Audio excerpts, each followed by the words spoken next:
Shalom adik-adik, selamat berjumpa lagi dengan Kak Emi di sekolah minggu di rumah aja. Bagaimana kabarnya adik-adik? Sudah lama ya tidak kumpul dengan kakak, juga sudah lama adik-adik nggak sekolah ya, bertemu dengan teman-teman di sekolah. Tapi bagaimana? Tuhan masih menyertai? Tuhan masih menolong? Kakak percaya Tuhan menyertai, menolong, juga membuat adik-adik tetap jadi anak yang good ya, bagus gini ya, yang pandai ya. Jadi jangan malas untuk sekolah di rumah, juga jangan malas untuk sekolah minggu. Karena anak yang pandai itu bagus. Tapi anak yang berbudi pekerti yang bagus, lebih bagus maksudnya. Anak yang berbudi pekerti, sopan itu menyukakan hati Tuhan, menyukakan orang tua, juga orang di sekeliling kita ya. Kita awali ibadah kita dengan satu pujian seperti biasanya. Tapi harus nyanyi loh ya. Jangan lihat aja, mulutnya harus nyanyi-nyanyi ya. Biar Yesus, Dia baik bagiku, Dia baik bagi kita semua. Tuhan Yesus menjagai diriku, menjaga kita semua. Aku tak takut karena Yesus sertaku. Meski bahaya di mana-mana, aku tak khawatir karena Dia menjagaku, menjaga kita semua.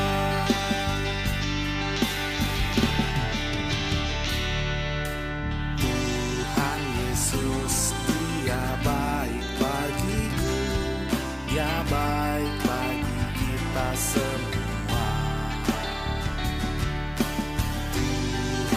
Yesus menjagai diriku, menjaga kita semua. Aku tak takut karena Yesus sertaku. Meski bahaya di mana-mana, aku tak khawatir karena Dia menjagaku, menjaga kita semua. Aku tak takut karena Yesus sertaku.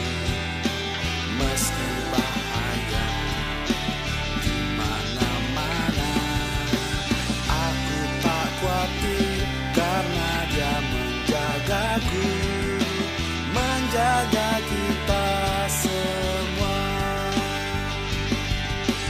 Menjaga kita semua.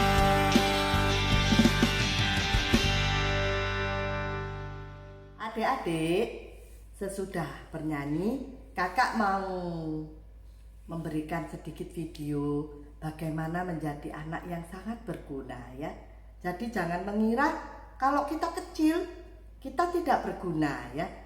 Meskipun kecil, asal adik-adik percaya pada diri sendiri, hidup ini sangat berguna ya, dan dapat menyenangkan orang lain, juga dapat maksudnya banyak berguna untuk orang lain. Kalau kita bisa menggali siapa diri kita ini ya, bagaimana kita bergunanya untuk orang lain. Ayo kita saksikan ya ceritanya. Adik-adik, kali ini kakak mau bercerita tentang seekor anak burung yang boleh menjadi berkat bagi sekelilingnya.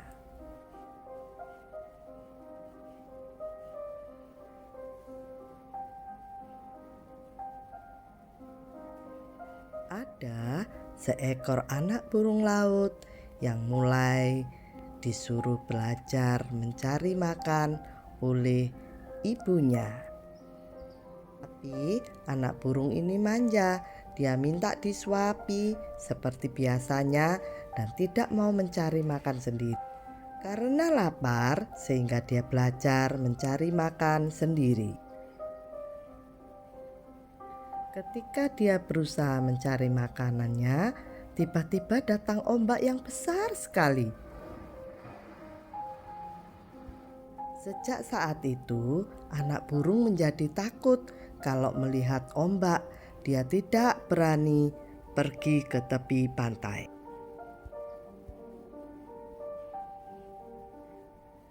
Tetapi karena perutnya lapar, dia berusaha mencari makan lagi. Tapi ombak datang, dia takut lagi meskipun ombaknya tidak sebesar yang lalu. Tiba-tiba dia melihat seekor anak siput laut yang sedang mencari makan.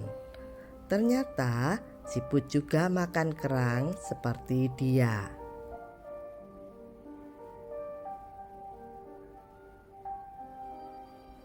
Tanpa disadarinya, tiba-tiba datang gulungan ombak yang besar sekali dan dia sembunyi seperti siput di pasir, dan selama tenggelam dia dapat melihat bahwa banyak kerang-kerang yang bisa dilihat ketika di dalam air. Sejak saat itu dia tidak takut pada ombak, malah dia menjadi berkat bagi burung-burung yang lain karena bisa tahu di mana banyak makanan yang tersedia. Dan ibu burung laut itu menjadi sangat bangga pada anaknya. Inti daripada cerita ini, 1. Adik-adik harus tetap gigih, giat belajar meskipun mungkin sangat sulit pelajaran sekolahnya. Yang kedua, jangan mudah putus asa dan menyerah ketika ada tantangan di dalam kehidupan. Ingat, ada Tuhan Yesus yang selalu menyertai sehingga kita lebih daripada pemenang dan kita pasti bisa berhasil seperti anak burung ini. Sesudah melihat cerita teladan, sekarang kita mau masuk pada firman-Nya. Adik-adik, lipat tangan, tutup mata, kita berdoa dulu supaya firman yang masuk dapat dimengerti ya. Ayo lipat tangan, tutup mata. Tuhan Yesus, terima kasih Engkau telah menyertai sepanjang minggu kami boleh berkumpul kembali via online.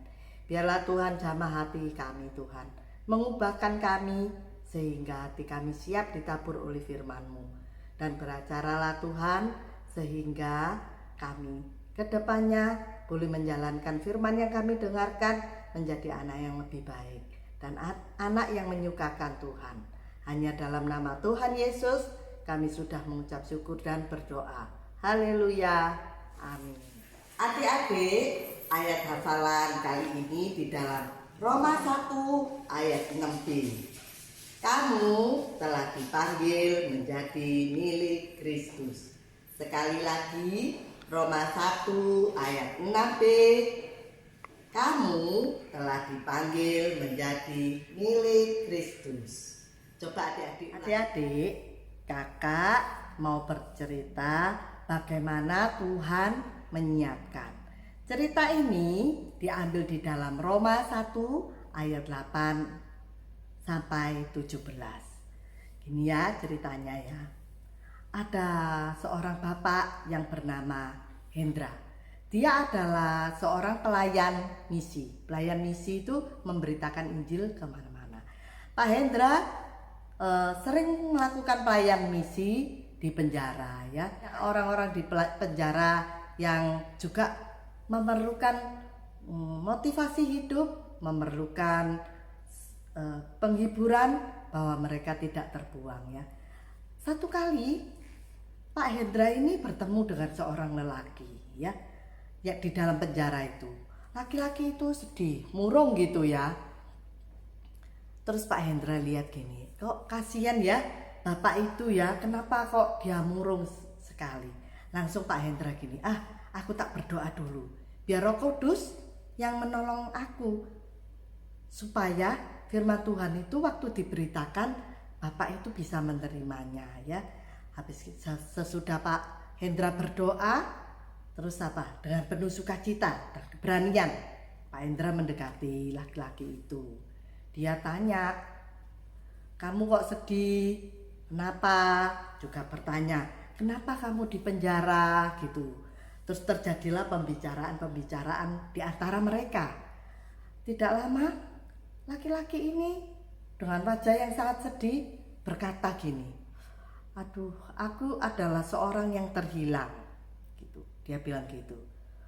Pak Hendra langsung bertanya, "Loh, sekarang aku tanya ya, kalau orang kehilangan emas atau benda yang sangat berharga, itu berapa nilainya?" Terus laki-laki itu menjawab gini, "Kok bisa sih kamu malah bertanya gitu? Aku ini bertanya, aku adalah orang terhilang." Katanya Pak Hendra gini, "Lah yaitu, kalau emas itu hilang, ditemu sama orang lain, emas itu harganya juga masih tetap ya harganya ya. Sekarang saya tanya, kalau manusia yang hilang, berapa nilainya?" Langsung laki-laki itu malah sedih. Katanya Pak Hendra gini, "Makanya itu, manusia itu sangat berharga di mata Tuhan. Jadi tidak ada istilah manusia aku apa istilahnya itu adalah seorang yang terhilang. Bukan gitu ya. Tuhan itu menganggap kamu sangat berharga. Mungkin kamu adalah seorang pencuri, mungkin kamu adalah seorang pembunuh, mungkin kamu adalah seorang pendusta, atau mungkin kamu adalah seorang pezina. Tapi Tuhan tetap sayang sama kamu, tapi benci sama dosamu." Gitu katanya gitu. Terus bagaimana dia tidak sayang sama kita? Lihat, dia mati di atas kayu salib. Sebelum mati dipaku apa? Didera ya. Didera sama cambuk yang ada durinya. Untuk apa? Menebus dosa kita. Jadi kita ini sangat berharga, katanya Pak Hendra gitu.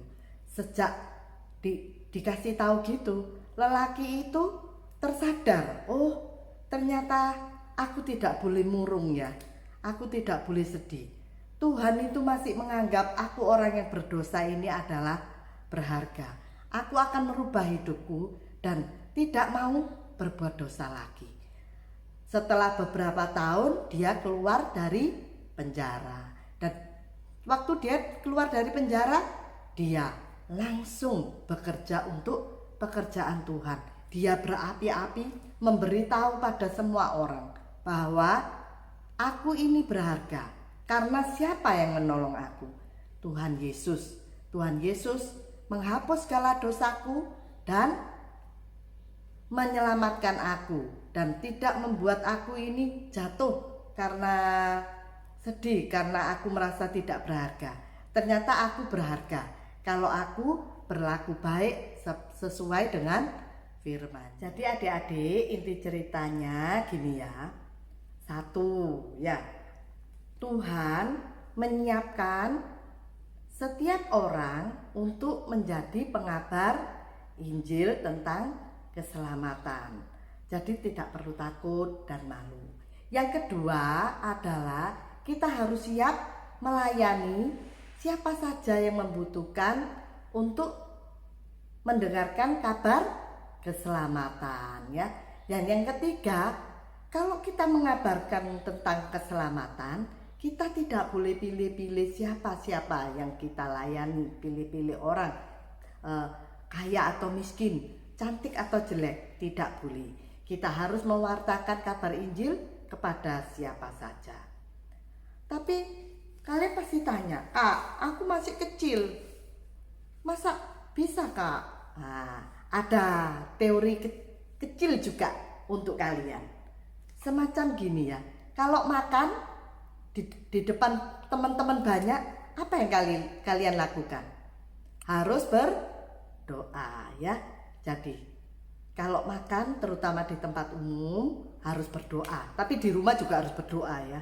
Terus yang kedua, jadi anak yang baik, yang menyukakan Tuhan.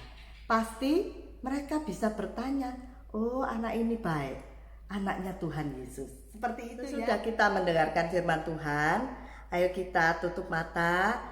Kita mau tutup ibadah sekolah minggu kita dengan doa ya. Lipat tangan, tutup mata, kita berdoa biar konsentrasi ya.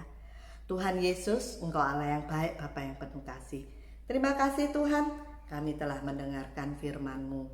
Bagaimana Tuhan menyertai kami, memberkati kami, memberi kekuatan kami Tuhan untuk boleh menjadi pemberita firman-Mu. Ajar kami meskipun kami kecil Tuhan untuk terus berani mewartakan tentang keselamatan yang datangnya dari Tuhan. Juga pegang tangan kami, iman kami Tuhan sampai besar nanti. Kami tetap percaya bahwa Tuhan Yesus adalah juru selamat kami yang hidup.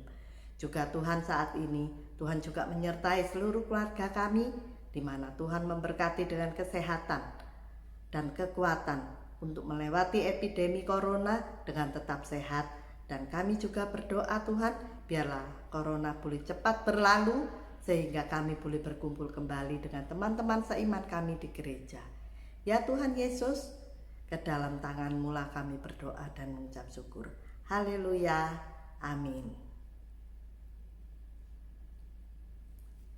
Firman Tuhan ada di hatiku, ada di langkahku, ada di hidupku, dan terus bertumbuh, sirami jiwaku. Berbuah, berbuah, berbuah, berbuah, berbuah, berbuah, berbuah, berbuah.